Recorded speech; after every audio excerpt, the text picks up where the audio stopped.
My CB radio has too much static or noise. How do I fix it?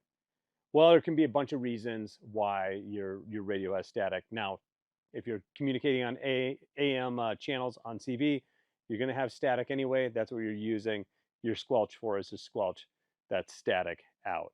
Um, most president radios have automatic squelch control, which is really nice. Also, if you're getting electrical noises like hums and burrs, things like that coming through your radio, what I recommend you do is, of course, use the radio's electrical noise filters, which basically every CB radio has.